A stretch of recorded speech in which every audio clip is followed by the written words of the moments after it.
اللهم صل على محمد وعلى آل محمد.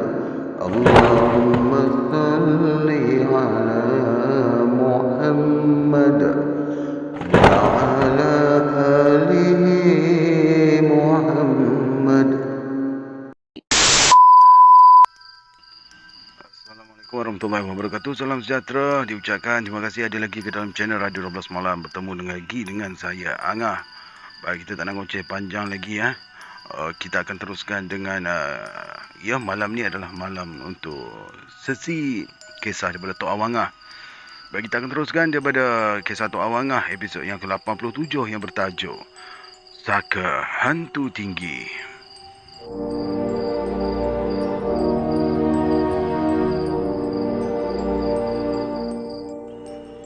Perkara mimpi memang siapa pun tak ambil peduli sangat, apalagi kalau memperbodohkan diri sendiri. Sebab itulah Tok Qasim tidak peduli apa-apa tatkala bermimpi terserempak lelaki tua belakangnya berbonggol menunggu dia di simpang kampung. Tersengih-sengih jelah lelaki tua tu bagi tahu dia sebab nak bertemu tengah malam sebaik saja ayam jantan berkokok. Cerita ni macam dia flashback balik ni. Throwback balik yang daripada episod yang keberapa ni kan. Takkan di copy paste kot kan. Tak apalah, saya baca jugalah. Sewaktu sarapan pagi menjamah rebus pisang muda tengah panas, Tok Qasim beritahu juga pada isterinya, iaitu Utih Simeh. Berdebar juga hati Utih Simeh apabila diberitahu demikian. Tetapi bukan mudah mahu mengingatkan Tok Qasim kerana sikap keras hatinya yang tidak sesiapa pun yang boleh menghalang. Tak pernah dia mahu mengalah kalau sudah membuat keputusan. Memang menjadi kegemaran dia kalau keluar rumah akan balik sampai santak subuh. Tak pernah pula Utih Simeh bertanya ke mana dia keluar setiap malam. Mudah saja Tok Qasim membentak keras kalau Utih Simeh membuka mulut. Sebab itu Utih Simeh tak peduli sangat ke mana pun suaminya mahu bertandang sampai lewat malam. Asal saja dibangun awal-awal pagi mahu ke kebun, sudahlah. Kadang-kala tahu sangatlah Utih Simeh mengenai suaminya yang memang akan dijemput orang berdukun ke rumah. Seisi kampung akan datang menemui Tok Qasim sekiranya diganggu sakit sampai terkejam berhari-hari. Manalah Tok Qasim boleh balik cepat ke rumah kalau dijemput hingga ke kampung hilir. Tetapi kalau dijemput orang pun, Tok Qasim akan menjengah orang menyabung ayam. Mereka yang bersabung ayam akan meminta Tok Qasim untuk menyemburkan air jampi ke taji biar tangkas menghambur. Siapa sahaja yang bersabung nescaya akan menggaji pawang masing-masing biar ayam sabung tidak menjadi bacul di tengah gelanggang. Awak nak bersabung juga ke? Sengaja Utih Simeh menegur tatkala Tok Qasim bersiap-siap untuk turun ke tengah halaman.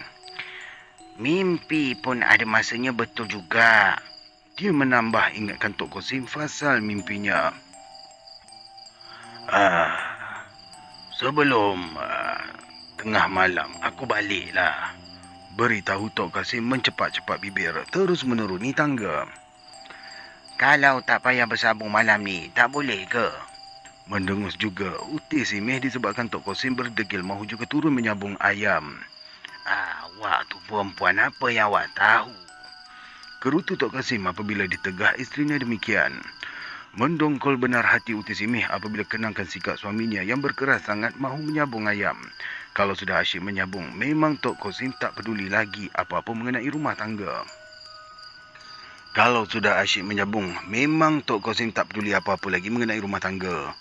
Terulang lagi pula. Kadang-kadang anaknya Limah sakit perut tengah malam pun, dia masih lagi belum jejak kaki ke rumah. Terpaksalah Utih Simeh pupuk sahaja dengan daun kenapa dia tulis daun sembung ke daun semambung? Siapa tahu? Sembung. Dia tulis kat bawah ni sembung ni. Daun sembung. Siapa-siapa tahu boleh komen ya. Daun sembung. Walau takut turun ke hujung halaman mencari daun sembung, dia sapukan minyak tanah saja biar kembung perut basuh seru. Boleh pula pakai minyak tanah Memang Tok Qasim tak pedulikan anak isteri di rumah apabila diajak menyambung ayam tengah malam. Tatkala orang bersambung ayam, Tok Qasim diperlukan sangat untuk menjadi pawang menyeru bisa taji. Kalau tidak berpawang, masakan pula ayam boleh menang bersabung di tengah gelanggang. Aku balik cepat malam ni, bisik Tok Kosim sewaktu kawannya Draman mula mengampit ayam sabung di bawah ketiak. Kalau ayam kita menang, buat apa nak balik cepat? Sahut Draman mendengus perlahan. Tidak pernah pula Tok Kosim mengalah kalau sudah ikut sama-sama bersabung ayam. Lainlah kalau ayam sabung mereka kalah. Memang cepat saja berundur. Apalagi mahu ditagankan sekiranya ayam sabung moyok menjadi bacul tidak mampu menghambur tinggi. Menang atau kalah, aku kena balik cepat. Tegas Tok Kosim tidak mahu berbantah-bantah lagi. Uti Sime marah ke? Sengaja Draman mengusik bila kawan-kawannya tiba-tiba saja membuat keputusan demikian. Tak ada kena-mengena dengan Sime, ujar Tok Kosim mencebik bibir. Tersinggung juga dia apabila dituduh menurutkan sangat kemahuan isteri hingga terpaksa balik cepat. Ketika mereka sampai di tempat sabung ayam, memang sudah ramai orang berkumpul. Apa lagi yang ditunggu mereka di tengah kampung apabila malam menjelang kalau bukan bersabung ayam. Masing-masing boleh bertagan seberapa perak pun dengan harapan boleh menang judi. Siapa sahaja tahu, berjudi sekalipun terpaksa sabungkan ayam tengah gelanggang. Masing-masing bersorak apabila ayam sabung yang mereka pilih menang di tengah gelanggang.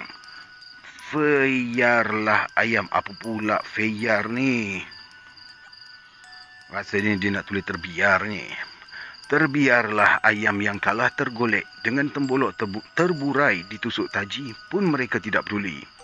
Judi ketika itu memang tidak sama dengan judi ketika ini. Betul lah tu. Zaman sekarang ada macam-macam mana kawan-kawan KIS masuk sini. Hampuk dengan rebung. Tetapi seisi kampung tahu sangat mereka yang berjudi sabung ayam ketika itu memang mereka yang kaya. Siapa berani bertagan kalau sekadar penajak di tengah sawah? Apa dia tulis ni? Banyak sangat typo ni. Yalah tu penajak. Siapa berani bertagan kalau sekadar penajak di tengah sawah saja? Lainlah Tok Kosim menjadi pawang bersabung. Tidak payah bertagan pun dia memang akan mendapat upah. Mengeluh pendek Draman apabila Tok Kosim mahu balik juga setelah ayam sabungnya menang. Dia tak peduli pasal Draman mahu terus bertahan setelah dia jampikan bisa taji ayam sabungnya. Biarlah Draman cekang mata sampai ke pagi kalau sudah asyik bersabung akibat judi. Memang Draman hidup matinya bersabung ayam sampai sanggup bergolok bergadai tidak menentu. Tetapi Tok Kosim juga tidak cam sangatlah waktu apabila dia balik meninggalkan gelanggang. Maksudnya kat sini dia tak ada jam Manalah dia tahu dini hari menjelang sewaktu dia jejakkan kaki di simpang kampung. Lagipun dia peduli sangat mengenai mimpi orang tua bongok. Lagipun dia peduli sangat mengenai mimpi orang tua bongkok belakang berbonggol yang mahu menemui dia di situ. Rasanya malam ni sedikit ujian saya nak baca ni banyak typo. Lepas tu dia punya ejaan dia memang lama sikit. Okey. Tatkala dia sampai di simpang kampung, tiba-tiba saja Tok Kosim hilang pedoman. Dia tidak nampak lagi lorong balik ke kampung. Kerana di hadapannya tebing tergendeng tidak tahu lorong di mana-mana. Apabila dia menoleh ke belakang, keadaan gelap gelita menutup pandangan. Hei, nak cari geruh kawan nampaknya ni. Tersengih-sengih Tok Kosim setelah menyedari dia terperangkap di situ. Saat dia tahu alamat dalam mimpinya bukan lagi khayalan. Kalau kau nak jumpa, keluarlah. Lantas saja Tok Kosim mencabar sesiapa saja yang mahu mengujinya. Setelah beberapa minit dia menunggu lelaki tua berbonggol belakang itu tidak juga menjelma. Tidak bertangguh dia menghunuskan parang di pinggangnya. Tok Kosim ini mencacangkan mata parangnya ke tanah terus mengentakkan tumitnya 3 kali. Sebaik saja dia menyeru. Hai nenek, 7 petala langit, setinggi-tinggi sampai ke langit. Anak cucu diganggu musuh tarah, sekaligus tebing tergending itu terpokah. Dari celah rekahan tebing itulah, lelaki tua belakang berbonggol itu keluar dengan menepis-nepis serpihan tanah yang melekat ke tubuhnya. Kawan ingat, awak tak mahu datang, Kosim, ujar lelaki itu di tengah samar-samar dini hari yang kelam. Tak ingin kawan nak jumpa awak tu. Sahut Tok Kosim mencemikkan muka sekalipun dia tidak nampak sangat muka lelaki tua berkenaan. Tapi, awak dah tunggu kawan. Apa nak buat? Dia mengejek kerana tidak terniat langsung dia mahu menerima ajakan lelaki tua yang menjelma dalam mimpinya itu. Awak ni cakap besar nampaknya Kosim. Tersinggung juga lelaki tua belakang berbonggol itu apabila diejek demikian. Kalau dada kosong, kawan tak berjalan tengah malam macam ni. Sahut Tok Kosim semakin marah kerana dihalang oleh lelaki tua berkenaan. Jangan cakap besar, Kosim. Tersengih-sengih, lelaki tua belakang berbonggol itu mengejeknya. Kalau awak nak jual, bila-bila saja kawan nak beli ni? Tegas Tok Kosim tidak mahu mengalah apabila lelaki tua itu berkeras mahu mengujinya. Apa sangat lelaki berbongkok, la ilaha illallah. Jap, apa sangatlah lelaki bongkok belakang berbonggol itu kalau bandingkan dengan lembaga tinggi yang pernah hadang jalan dia. Sekonyong-konyong saja lembaga tinggi itu tercegat di hadapannya tatkala dia meranduk kegelapan malam. Semasa Uti Simi hampir sangat mahu bersalin, siapa lagi boleh diharapkan untuk memanggil bidan kalau bukan dia sendiri. Tu dia baru nampak dia ada throwback, flashback macam itulah. Saya ingat, saya jadi keliru juga ni sebenarnya, takut episod 87 ni dia macam copy paste benda yang sama juga. Rupanya bukan. Anaknya Limah masih lagi kecil. Sekiranya Limah sudah dewasa pun, masakan harap anak perempuan meranduk kegelapan malam demikian. Biarlah apapun yang terjadi, dia perlu memanggil bidan biar Utih Simih mudah melahirkan anak. Setelah bidan tiamah sampai, keadaan Utih Simih semakin bertambah sakit. Tetapi masih juga tidak dapat meneran kuat. Sebab itu bidan tiamah desak dia memanggil dukun mihat di seberang sawah. Dalam saat Utih Simih sukar meneran, tentu tenaga dukun mihat diperlukan. Biar dukun mihat membakar kemenyan, menyeru mambang atau bunian menjelma. Tentu gangguan yang menyekat Utih Simih akan bertempiaran lari sebaik saja dukun mihat membakar kemenyan. Tidak bertangguh pula, Tok Kosim melompat turun ke tengah halaman. Dia perlu segera ke seberang sawah memanggil dukun mihat. Tatkala dia bergegas-gegas meranduk permatang sawah itulah, Tok Kosim terpelanting apabila terlanggar tunggul. Semasa dia mendongalo, apa dia tulis ni? Mendongak kot. Semasa dia mendongak ke langit, bukan tunggul kayu yang dirempuhnya yang menyebabkan dia terpelanting. Tetapi di hadapannya adalah lembaga tinggi dengan kepalanya mencecah ke awan. Tahu sangatlah Tok Kosim, hantu tinggi yang menghadang dia di situ. Marah benar dia kerana dihadang hantu tinggi semasa bergegas mahu menjemput dukun mihat. Keparat kamu nak hadang jalan aku. Gerutunya lantas dia menerkam ke kaki lembaga tersebut. Sebaik saja dia menerpa, Tok Kosim merasa seolah-olah bukan liu ni. Seolah-olah dirinya terperosok ke dalam rumpun padi. Bulu betis lembaga itu panjang hingga dia terperosok seolah-olah di tengah akar kayu yang berceranggah. Ketika ini, Tok Kosim terasa tubuhnya terangkat tinggi dihayun oleh lembaga tersebut. Sekaligus dia berpaut kuat pada bulu betis hantu tinggi itu sekalipun terasa angin yang menerobos kuat. Setiap kali dia memandang ke bawah, Tok Kosim nampak laut dan pokok-pokok berbalam-balam disebabkan kaki hantu tinggi itu melayang ke udara. Hantu itu seolah-olah mahu melontarkannya. Dia jauh-jauh tatkala berpaut kuat pada bulu betis yang panjangnya sedepa. 7 kali dihayun oleh hantu tinggi itu di kakinya. Tok Kosim tidak juga terpelanting jatuh. Dia tetap berpaut kuat dengan perasaan marah yang memuncak. Memang dia sudah nekat, tidak akan melepaskan pautannya. Disebabkan Tok Kosim tidak tercampak jatuh, hantu tinggi itu turunkan semula. Tok Kosim di atas, makin teruklah dia punya typo ni. Disebabkan Tok Kosim tidak tercampak jatuh, hantu tinggi itu turunkan semula Tok Kosim di atas permatang sawah. Semasa dia mahu melompat keluar dari celah belukar bulu betis hantu tinggi berkenaan, air mencurah dari atas laksana hujan lebat. Cepat-cepat Tok Kosim bersembunyi di celah belukar bulu betis, elakkan daripada ditimpa air kencing lembaga tersebut. Okeylah tu, hantu tinggi kencing berdiri. Ni ramai orang kena kencing berlari. Macam mana? masuk minyak turun. Baik, kita teruskan. Laknat kamu, nak mandikan aku dengan air kencing kamu ke? Laung Tok Kosim masih berteduh di celah belukar bulu betis yang lebat itu. Memang awak berani, Kosim. Dia mendengar suara hantu tinggi itu bergaung sayup di udara. Aku ni tak cari musuh, tapi kamu yang sengaja nak cari geruh aku. Segeru Tok Kosim melompat keluar setelah air mencurah dari atas berhenti serta-merta. Kawan pun bukan nak cari musuh, sahut lembaga tinggi itu seolah-olah kepadanya diselaput awan gelap yang tebal. Awak ambillah bulu betis kawan tu sehelai. Tanda kita bersahabat. Dia menyuruh Tok Kasim supaya mencabut bulu betisnya sehelai. Tidak bertangguh, Tok Kasim mencabut bulu betis hantu tinggi itu bagaikan lidi ijuk panjangnya sedepa.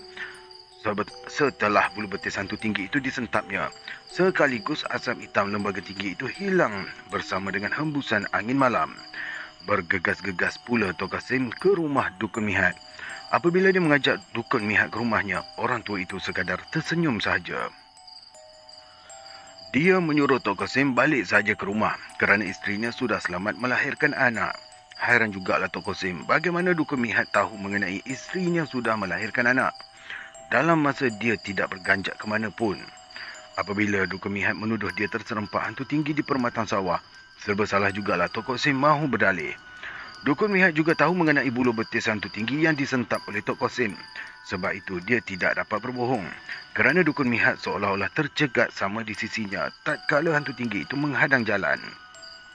Lantas sahaja Tok Kasim tunjukkan kepada Dukun Mihat bulu betis hantu tinggi tersebut sebelum dia berpatah balik ke rumahnya.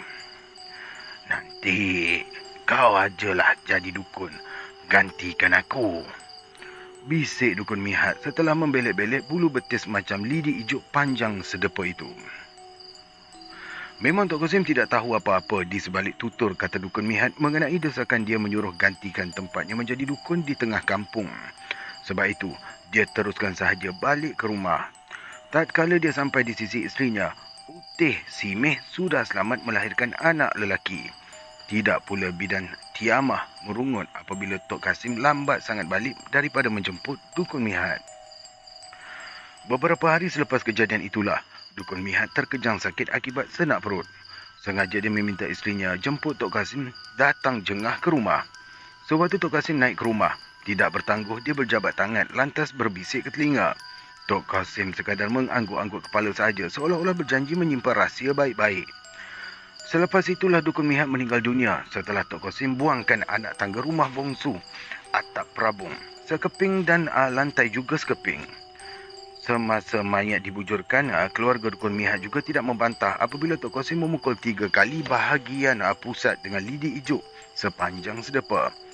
Mereka tak berani bertanya apa-apa kerana Dukun Mihat sudah mengingatkan mereka jangan membantah apa-apa kalau Tok Kasim melakukan sesuatu. Tetapi mereka tahu Tok Kasim sekadar lakukan seperti petua yang ditunjukkan oleh Dukun Mihat. Beberapa kali Dukun Mihat beritahu mereka mengenai Tok Kasim yang akan menggantikan dia sebagai dukun di tengah kampung. Tentu Dukun Mihat sudah mengetahui siapakah dia yang akan menggantikan dia menjadi dukun. Memang Tok Kasim sudah diberitahu oleh Dukun Mihat sebaik sahaja dia tunjukkan bulu betis hantu tinggi tersebut. Sewaktu dia dihadang hantu tinggi, memang Dukun Mihat tercegat sama di tengah sawah. Dukun Mihat sudah bersetuju. Hantu tinggi tersebut mahu berdampingan dengan Tok Kasim. Sebab itulah Tok Kasim tahu rahsia yang menyelubungi Dukun Mihat selama menjadi dukun di tengah kampung. Tok Kasim sendiri melihat kejadian Dukun Mihat ditimpa pokok kelapa ditebang orang. Belum sempat mereka yang menebang kelapa melaung menyuruh Dukun Mihat berlindung. Sekaligus pokok kelapa itu terhumban menerpa ke arahnya. Terjerit kuat mereka yang melihat kejadian itu apabila Dukun Mihat ditimpa keras pokok kelapa yang ditebang. Sebaik sahaja batang kelapa itu menghentak kuat, mereka nampak Dukun Mihat dia tulis menampan. Menampan tu macam saya, tampan.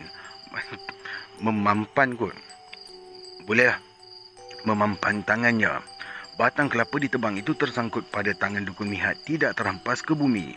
Tersengit-sengit sahaja Dukun Mihat meletakkan batang kelapa tumbang yang terlangai pada tangannya yang ditampan ke atas. Tetapi siapa pun tidak berani bertanya apa-apa. Mereka bimbang akan dijerkah oleh dukun Mihat. Muka orang tua itu garang dengan misalnya yang berkeluk panjang. Memang gerunlah siapa sahaja yang bertentang mata dengannya. Perkara batang kelapa tumbang menimpanya tidak memberi bekas. Tidak penting sangat pun kepada mereka. Kalau tidak gajah, kalau tidak gajah, kalau tidak gagah perkasa, masakan pula dukun Mihat boleh menjadi dukun di situ. Kamu jangan gunakan antan pengemping kalau memukul sesiapa pun. Dukun Mihat ingatkan dia setelah menyedari hantu tinggi mendampingi Tok Kosim. Tok Kosim tidak menyahut. Dia tahu Dukun Mihat sudah sekian lama berdampingan dengan hantu tinggi yang menjelma tak kala menghadang jalannya. Apabila hantu tinggi mahu mencari tuan baru, Dukun Mihat sudah dapat mengagak. Dia tidak boleh bertahan lama. Biarlah Tok Kosim pula yang menjadi tempat berangguh hantu tinggi sampai bila-bila pun. Sebab itu dia tidak bimbang apa-apa pun, sebaik saja lembaga orang tua bongkok belakang berbonggol menunggu di simpang kampung. Kalau hantu tinggi, dia boleh terkam betisnya. Apalah sangat dengan puaka lain yang cuba mahu menguji. Tiada siapa pun puaka yang berani berhadapan dengan hantu tinggi yang menyerbu bersama. Dengan ribut kencang, memukul pohon-pohon pokok hingga tumbang tidak bergalang. Cepat sahaja Tok Kosim perintahkan isterinya Uti Simih membakar lada kering, garam dan lengkuas kering di dapur sekiranya ribut kencang melanda kampung. Nescaya ribut akan berhenti serta-merta sebaik saja lada kering, garam dan lengkuas kering itu dibakar hingga baunya menusuk sampai tersedak-sedak. Memang Tok Kosim tahu petua semasa hantu tinggi melintas menyebabkan sekeliling bergegar seperti dilanda ribut. Hantu tinggi itu akan merempuh dengan muka mendongak ke langit kerana tidak boleh tundukkan kepalanya. Hanya mereka yang menjadi pawang seperti dia ataupun arwah Dukun Mihat sahaja yang tahu mengenai asal-usul hantu tinggi. Setelah asal-usul hantu tinggi itu disebutkan di hadapannya, nescaya lembaga hantu tinggi itu akan lemah terkulai. Dia tidak akan berani berhadapan dengan pawang seperti Tok Kosim yang mampu bergayut kukuh pada betisnya. Kenapa lembaga orang tua bongkok belakang berbonggol itu berani mencabar dia dalam saat demikian? Kawan tak cari musuh, tapi kalau awak sengaja nak cari geruk, kawan tak menolak. Bentak Tok Kosim memijak hulu parang yang tercancang di tanah. Awak yang sebenarnya tak reti nak mencari kawan. Lelaki tua bongkok itu mengejek sehingga nampak berbayang laksana kerbau jantan tengah garang. Orang rimba rupanya. Awak mahu? Lantas Tok Kosim mencebik bibir setelah mengagak hantu raya yang menghadang jalannya. Kawan nak tolong awak. Lelaki tua bongkok itu pun tersengih-sengih. Apa yang awak boleh tolong? Orang tinggi dah ada yang jaga kawan. Sahut Tok Kosim tidak harapkan sesiapa pun membantu sekalipun hantu raya di hadapannya. Ramai sahabat bukan keuntung. Ya. Semakin galak lelaki bongkok itu mengejeknya hingga kedengaran kakinya menghentak-hentak ke tanah laksana kerbau jantan mengheret di tengah sawah. Awak jangan cuba nak bodohkan kawan. Ingat tu. Terus Tok Kosim melompat, menyepak kuat ke dagu lelaki tua bongkok itu. Belum sempat lelaki tua bongkok itu mahu mengelak, lantas dia mencekak tengkuk. Ditekannya ke tanah hingga tertumus muka menyebabkan lelaki tua itu mendengus-dengus laksana kerbau disembelih. Meronta-ronta lelaki tua bongkok itu mahu melawan. Tetapi tenaga Tok Kosim lebih gagah, sama seperti hantu tinggi yang merempuh, seperti ribut yang menderu. Dia tidak mahu hantu raya menjelma seperti orang tua bongkok belakang berbonggol itu memaksa dia mematuhi perintahnya. Lainlah kalau dia menyeru supaya datang membantu tatkala membakar kemenyan. Memang Tok Kosim bersedia menerima. Ketika ini, tentu hantu tinggi akan mengetuai siapa sahaja puaka yang diserunya datang menjelma. Tetapi jelmaan lelaki tua itu seolah-olah mahu mendesak dia mematuhi syarat sekiranya mahu bersahabat. Tok Kosim tidak akan menerima siapa pun puaka yang mahu bersahabat kalau tidak menjelma bersama dengan hantu tinggi. Sebab itu, dia tidak teragak-agak mencekak leher biar hantu raya yang menjelma menjadi orang tua bongkok itu tidak tunjuk keras kepala. Kalau awak tak mahu bersahabat, tak apalah Kosim. Lelaki tua bongkok itu mendengus minta dilepaskan tengkuknya yang dicekak kuat. Kawan tak mahu awak tunjuk pandai. Tahu. Bentak Tok Kosim mengingatkan jelmaan lelaki tua bongkok itu. Terketar-ketar lelaki tua bungkuk itu menahan kesakitan akibat mukanya yang tertumus ke tanah. Setelah lelaki tua bungkuk itu mengaku kalah, dia melihat tebing tergending menghadang jalannya hilang laksana kabus yang dirempuh angin. Simpang jalan masuk ke kampung jelas boleh dilalui setelah lelaki tua berbonggol belakang itu lembek tidak bermaya, ditumus muka ke tanah. Ketika dia balik ke rumah, Uti Simeh tersengguk-sengguk membuka pintu. Dia tidak dapat menahan sebab tatkala melihat anaknya Limah terkejang tidak sedarkan diri dengan darah yang meleleh di mulut, bagaikan tertumus ke lantai. Memang Uti Simeh tidak tahu menahu berikhtiar dalam saat demikian, kerana anak-anak yang lain masih lagi kecil. Siapalah boleh diharapkan mahu meminta bantuan jiran-jiran sekiranya Tok Kosim tidak ada di rumah. Dah lama ke Limah kena macam ni? Keluh Tok Kasim melihat keadaan anaknya terkejang tidak bergerak apa-apa.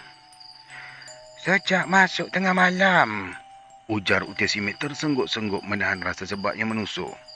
Tak apalah, belum tentu geruh siapa lagi ni. Sahut Tok Kosim menggertak bibir, lantas mengambil bulu betis macam lidi hijau itu yang diselitnya di bumbung rumah. Apabila dia mencapai bulu betis hantu tinggi, terkejut benar dia kerana tinggal sejengkal saja. Sebahagian lagi sudah rentung macam disambar api. Masa bila pula api menyambar disebabkan ianya terselit tinggi di bumbung atap.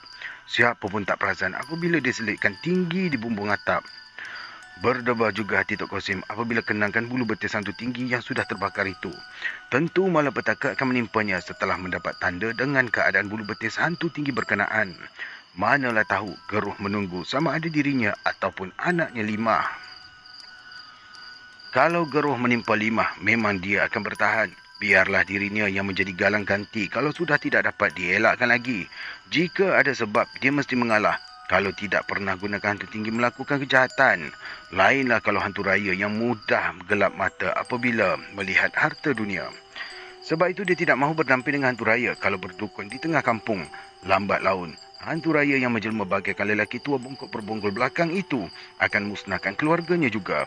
Kalau tidak dijamu dengan nasi sekawah serta lembu seekor, nescaya anaknya akan menjadi mangsa. Tahu sangatlah dia pasal bapa saudaranya Hitam Kumin yang memelihara hantu raya. Memang seisi kampung kagum kalau dia mengheret batang sagu rembia balik ke rumah. Kerbau jantan tengah beram pun mudah saja dicekak tanduk sampai binatang itu tidak dapat bergerak langsung. Memang seisi kampung tahu mengenai Hitam Kumin memelihara hantu raya. Siapa pun tak berani jejak kaki masuk ke dusunnya. Kalau sesiapa gagahi juga mahu menanggah buat rambutan yang tengah masak ranum dalam dusunnya, nescaya mereka akan terserempak Hitam Kumin terconggok di celah dahan pokok rambutan. Sudah tentu mereka akan terkemam sampai rebah pitam tidak sedarkan diri. Terpaksa jemput Hitam Kumin juga pulihkan sebelum melarat menjadi nanar yang tidak menentu. Nanar Yang pelik-pelik saya jumpa ni. Nanar. Sebab itu seisi kampung tidak berani jejak kaki ke halaman rumah Hitam Kumin. Buah kelapa jatuh bergolek di hujung halaman pun mereka tidak berani sentuh. Sudah tentu hantu raya peliharaannya akan menjelma sama seperti Hitam Kumin yang terconggok di hadapan mereka. Asal saja mereka melihat kelibat hantu raya menjelma macam Hitam Kumin, sudah tentu mereka akan pingsan tidak sedarkan diri. Hei, hantu raya ni nak cari geruh dengan aku. Geru tutup Kasim apabila melihat bulu betis hantu tinggi yang disimpannya terbakar hingga kontot tinggal sejengkal. Dia tahu hantu tinggi tidak akan ganggu sesiapa pun kalau tidak dicabar atau melanggar pantang larangnya. Hantu tinggi juga tidak akan menyusup masuk ke dalam rumah sama seperti hantu raya yang boleh mencuri emas atau duit dalam simpanan. Selama dia gunakan hantu tinggi semasa berdukun, Tok Kosim tahu memang tidak pernah hantu tinggi ganggu sesiapa pun. Lainlah kalau mereka sengaja bercakap angkuh, mahu tergadah juga. Saya dah cakap jangan keluar malam kan? Rungut Uti Simeh marahi dia kerana berdegil mahu bersabung ayam setelah diganggu mimpi mengenai lelaki tua bongkok yang mahu menemui dia di persimpangan kampung. Tapi awak keluar juga mencari geruh. Kesal benar Uti Simeh dengan kejadian yang menimpa Limah. Tak apa, biar hantu raya ni tunjuk keras kepala dia. Semakin marah Tok Kosim dengan gangguan yang menimpa anaknya itu. Jenis hantu mana pun memang tak boleh dibuat baik. Uti Simeh tidak mahu suaminya pertahankan sangat hantu tinggi yang selama ini digunakan untuk berdukun.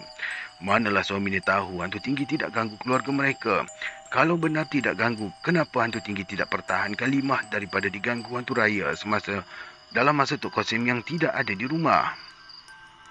Hantu tinggi dia tak mengusik orang, sahut Tok Qasim tetap pertahankan hantu peliharaannya disebabkan dia tahu asal-usul jelmaan tersebut. Mana awak tahu dia tak mengusik?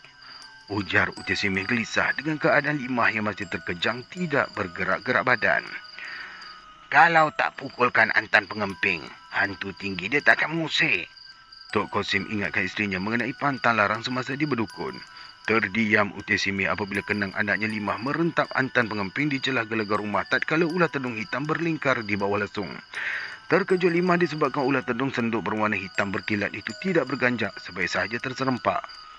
Tidak sempat dia mencapai buluh pengampai kain, mahu menghambat ular tedung berkenaan. Sebab itu tidak bertangguh, dia sentap Antan Pengemping di celah gelegar. Sekali hambat saja, kepala ular tedung itu remuk, tidak bersisa. Badannya saja berbelit-belit dengan kepala tidak boleh diangkat lagi. Setelah remuk dihentak Limah dengan Antan Pengemping.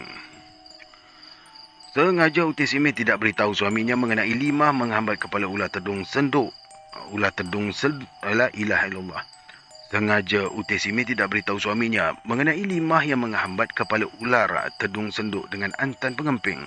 Tentu Tok Qasim membentak marah kalau keluarganya gunakan Antan Pengemping memukul apapun semata-mata untuk melepaskan geram. Bayang Antan Pengemping itu memang mendebarkan hati hantu tinggi seolah-olah lembing Malim Kerimun dilontarkan ke arahnya. Manalah Uti Simeh tahu mengenai Malim Kerimun mencari ayahnya yang hilang di hutan semasa berburu rusa putih semata-mata disebabkan isterinya mengidam sangat mahu menjamah daging rusa putih. Setelah berpuluh-puluh ekor rusa dibunuh, tidak ada satu pun yang berwarna putih menyebabkan Malim Tinggi terperangkap di tengah rimba. Dia disumpah menjadi hantu tinggi disebabkan tidak dapat hidupkan semula rusa-rusa yang sudah dibunuh. Memang Malim Tinggi sendiri tidak dapat menemui anaknya Malim Kerimun yang lahir setelah meninggalkan rumah berburu ke hutan. Setelah Malim Kerimun dewasa, barulah dia masuk hutan mencari ayahnya yang hilang. Tetapi dia sekadar menemui jelmaan ayahnya yang telah disumpah menjadi hantu tinggi hingga berjalan mendongak ke langit. Sebab itu, ayahnya Malim Tinggi ingatkan dia jangan gunakan Antan Pengemping yang boleh mematahkan tulang kentingnya.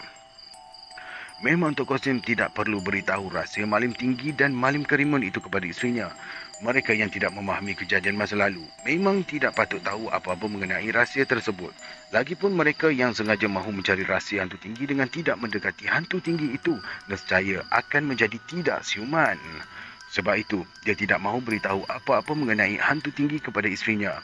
Apabila diberitahu oleh Uti Simeh mengenai anaknya Limah memukul kepala ular tedung senduk dengan Antan Pengemping, cepat-cepat Tok Qasim membelek-belek muka Limah. Darah yang meleleh di mulut Limah seakan-akan kepala ular tedung senduk yang remuk dihentak dengan Antan Pengemping. Setelah membakar kemenyan, Tok Qasim yakin dapat memulihkan anaknya. Dia mengisar tapak tangan lantas mengusap-usap muka 3 kali. Kemudian dihembus ubun-ubun Limah 3 kali dengan menggenggam erat 2 tangannya. Apabila asap kemenyan berlabun memenuhi tengah rumah, Tok Qasim mula menyeru. Baik, dekat sini ada dia punya jampi seru dia apa semua ni. Baik, saya akan skip, saya takkan baca supaya tak ada orang yang mengamalkannya. Baik, kita teruskan. Habis sahaja dia menyuruh, Uti Simeh terasa ribut kencang di luar memukul pokok-pokok kayu di keliling rumah. Serentak dengan itu, hujan juga turun lebat mendesah-desah menimpa atap. Bulu betis hantu tinggi tinggal sejengkal itu juga diasap oleh Tok Qasim dengan kemenyan, hinggakan bulu rumah Tok Qasim memercik darah laksana peluh yang merenik-renik. Kemudian sayup di udara, Uti Simeh terdengar bunyi orang mendaham batuk beberapa kali.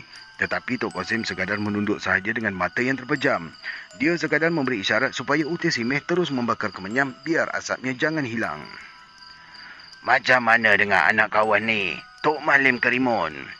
Tok Qasim merungut seolah-olah Malim Kerimun tercegat di hadapannya. Sekalipun Uti Simeh melihat tak ada siapa pun yang dilawan bercakap oleh Tok Qasim. Memang siapa pun tak menyahut. Tetapi Tok Qasim tersenyum dengan mengangguk-anggukkan kepala. Dia seolah-olah mendengar bisikan Malim Kerimun dalam masa ribut masih kencang di luar. Beberapa kali Tok Qasim mengisar tapak tangan seolah-olah menunggu petua yang ditunjukkan oleh Malim Kerimun. Limau 7 jenis, bunga 7 warna, daun 10 dan daun setawa. Tutur Tok Qasim memberi isyarat supaya Uti Simeh ingatkan bahan yang diperlukannya itu. Tahu sangat Uti Simeh apabila Malim Kerimun tidak ada lagi di sisinya. Nescaya Tok Qasim tidak akan tahu apa-apa pun mengenai bahan ubat yang disebutkannya sendiri. Darah memecik seperti peluh di celah bulu roma Tok Kasim serta mata kering sebaik saja ribut kencang berhenti. Hujan juga tidak lagi mendesah, mencurah turun menimpa atap. Ketika ini, Limah mula membuka mata mengeliat-liat lesu memanggil emaknya. Tok Kasim tidak bertanya apa-apa. Dia tahu bahan ubat yang disebutnya itu langirkan ke kepala Limah sebelum matahari naik sepenggalah. Hampas 5 berkenaan mesti dihanyutkan ke tengah arus sungai.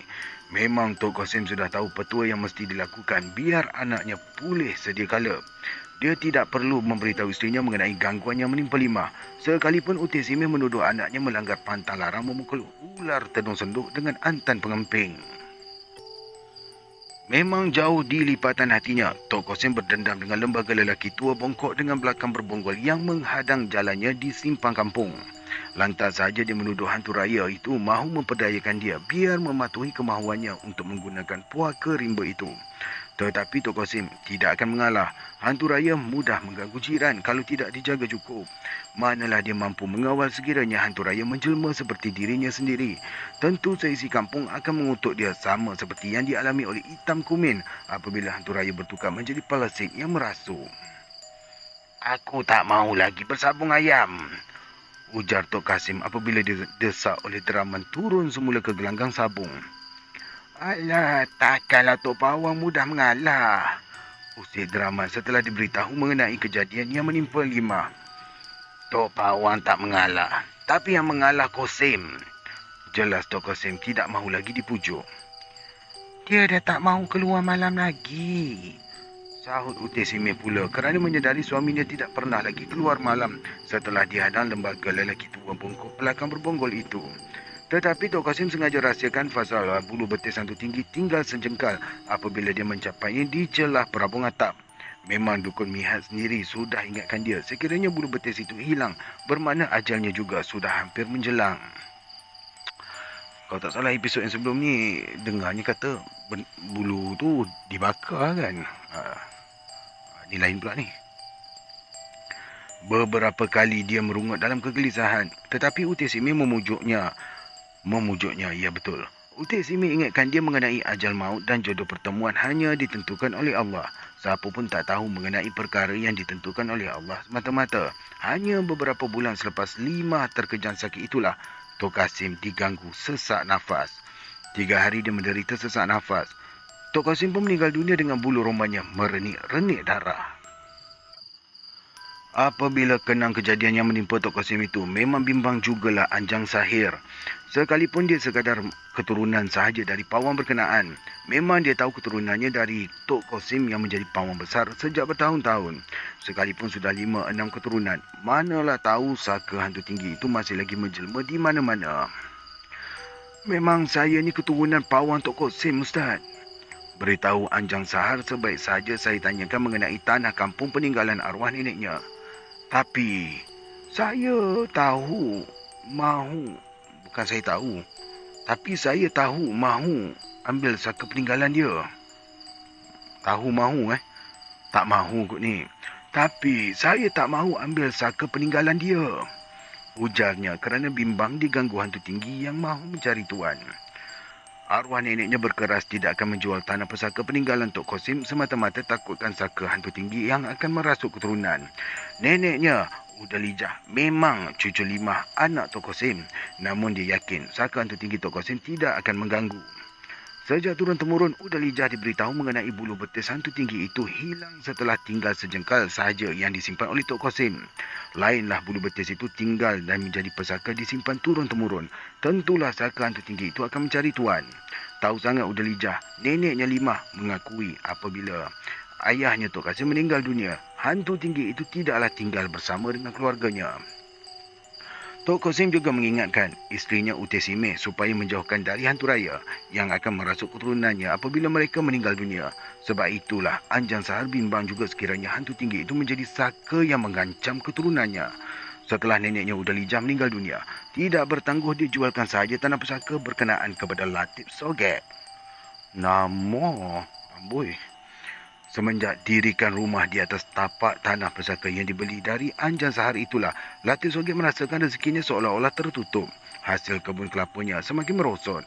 Anak-anaknya juga silih berganti diganggu sakit tidak menentu hingga dia merasa tidak tenteram.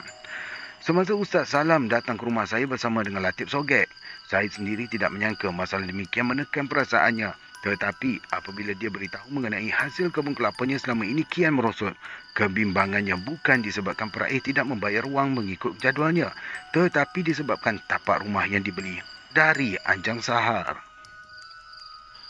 Mudah saja Anjang Sahar jualkan tanah pusaka berkenaan dengan harga yang terlalu murah. Dia sendiri tak sanggup mahu membersihkan kawasan tanah berkenaan yang banyak ditumbuhi durian dan rambutan. Oi pula, orang dulu tak nak Orang sekarang ni durian dengan rambutan. Lega.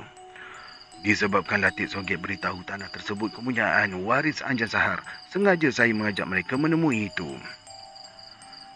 Jadi, Anjang Sahar jual kerana saka hantu tinggi lah ya.